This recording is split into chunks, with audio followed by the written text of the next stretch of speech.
What is going on, everybody, and welcome to another weekly update. And in this video, I'd like to provide you a state of the market and stock picks for the week to get you prepared for the upcoming week ahead. So I provide events, possible earnings to prepare you for a crazy and wacky stock market that is so happening before our eyes. So, being said, let's get straight into it. What is going on? And before I get started, I actually want to pull up this document because for some reason I am failing to forget to pull this up before the video even starts. So, being said, this week, first things off is Monday is Memorial Day, so market is closed. One thing to remember too, as well, Friday the bond market closed early because of the long weekend.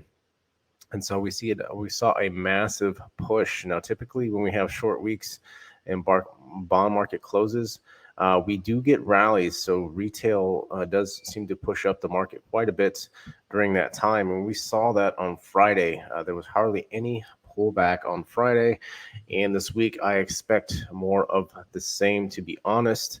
Once institutions come back in about a week, you can expect that they're going to correct whatever does happen this week. So be mindful of that.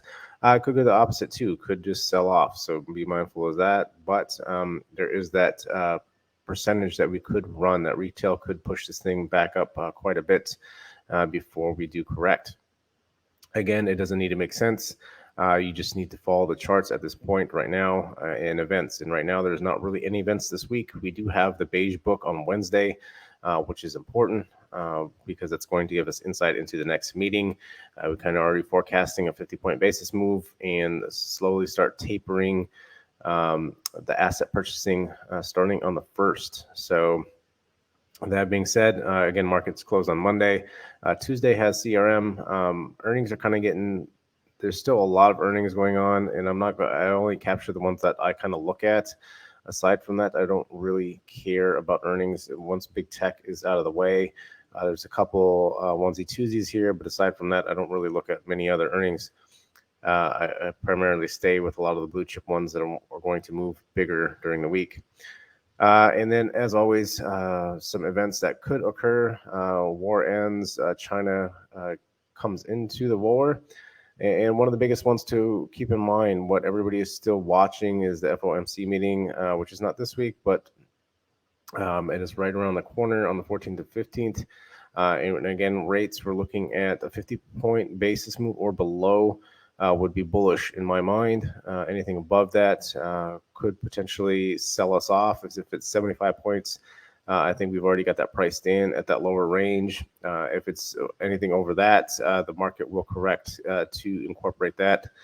So any 25-point basis move added to a 75-point move would correct us about 5% on the general index, is kind of what I'm looking at. And then on watch lists, the index has been really good to play, considering the random movement and the general strength. So we got 100 points on the index. Now, a lot of these moves aren't as big as they were last week. Not really sure how much the beige book is really going to move the market this week. Again, there's not going to be a whole lot of volume. So being said, because it's being a short week. So again, I think a lot of these moves, they aren't predicting bigger moves, but I think, again, there's going to be a bigger bullish sentiment to this week. Potentially get us back to some other levels and pull us kind of out of the gutter this week. I was expecting a rally, getting that a little bit sooner than expected. So watching Tesla, again, Tesla always moves. It moved big on Friday. Watching for a huge continuation on Tesla come Tuesday, especially if it opens up. If it gaps up, Tesla's really going to start running. Just be mindful of that. Google, same. All these are pretty much the same.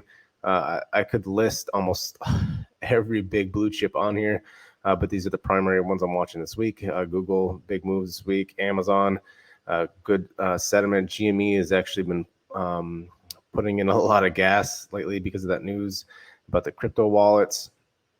And I believe they could potentially have earnings, I think, this week as well. I don't have that down, but I'm not huge on GME earnings because they sell off pretty heavy. Avago has been moving huge lately, and I think he could make some big moves this week as well. So that's what I got for that information. Let's get into, again, so the general market sentiments.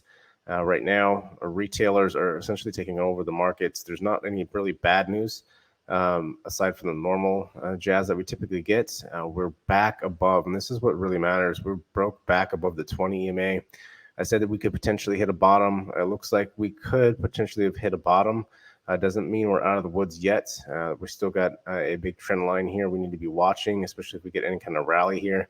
We are back above the 20 EMA monthly, so that's 41.22 mark. This purple line here is kind of what I'm watching. As long as we hold that come Monday morning, I think we could be pretty strong. And then you're going to get some resistance here at the 41.95 mark. Again, first attempt, you're probably going to get a little bit of a rejection. Again, if it's just retail pushing it this week, this rejection might not be bad. These past couple of rejections here, again, it wasn't the first attempt. This was a second attempt. It pretty much buttered. Again, not first attempt on the 20, so pretty much buttered that. It's been a while since we retested this, so I expect some sort of a little pullback. We might actually gap up into this come Tuesday morning, and then we might pull back, or we might actually get the gap up Sunday because futures are still open. And then come Tuesday pre-market, we might be down here pushing back up already, trying to break through this. So this is something to keep in mind. Once we do get above this, then we get a pretty clean shot up to the 4,300 mark, which is kind of where I think we could potentially land, if not back up here at the 4,400. I could potentially see a 4,400 week this week if retail just takes over and we start going parabolic. But you must also remember, if we start getting this parabolic move like this, you're gonna get some gap downs, right? Because then you're gonna get the FOMC, it's a preparation.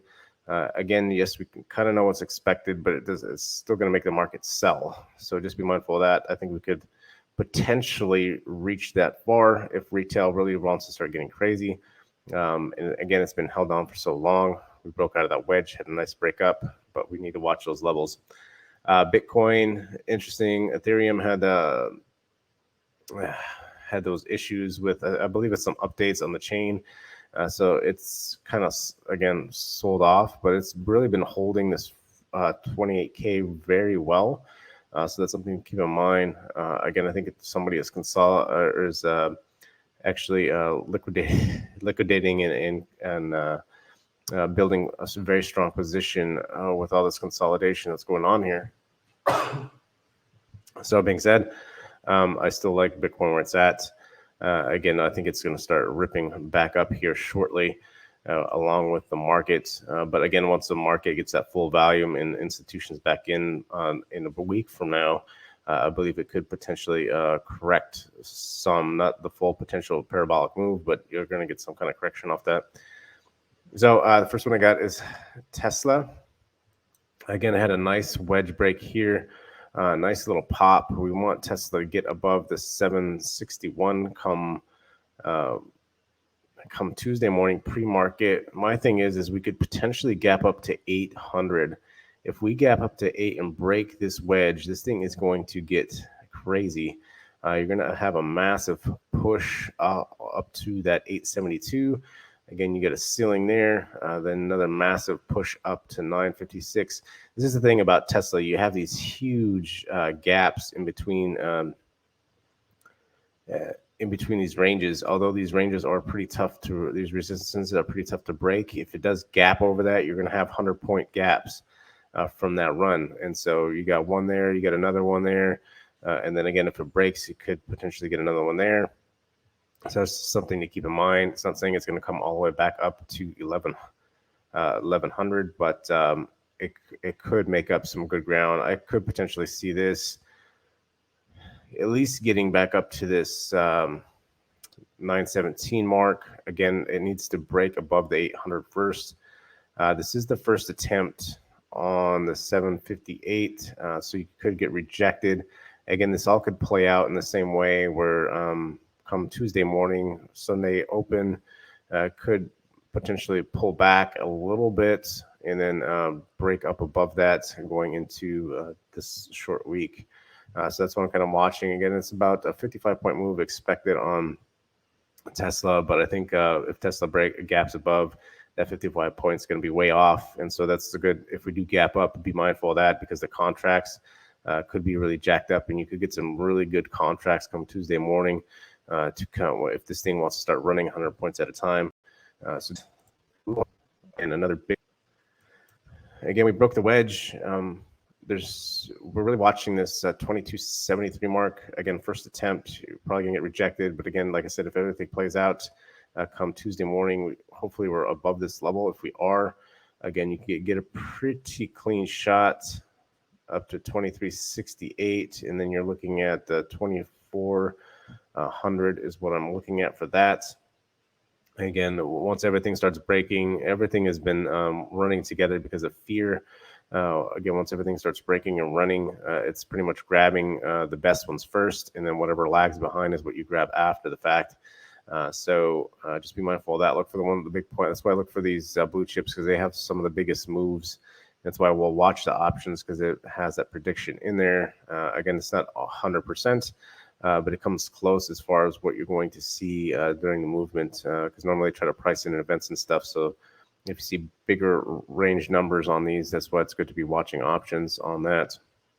So watching Google, Amazon is the other one I'm watching. I'm not a huge fan of Amazon, but if we do break above this 2300, I think we could get an easy run back up to the 2460.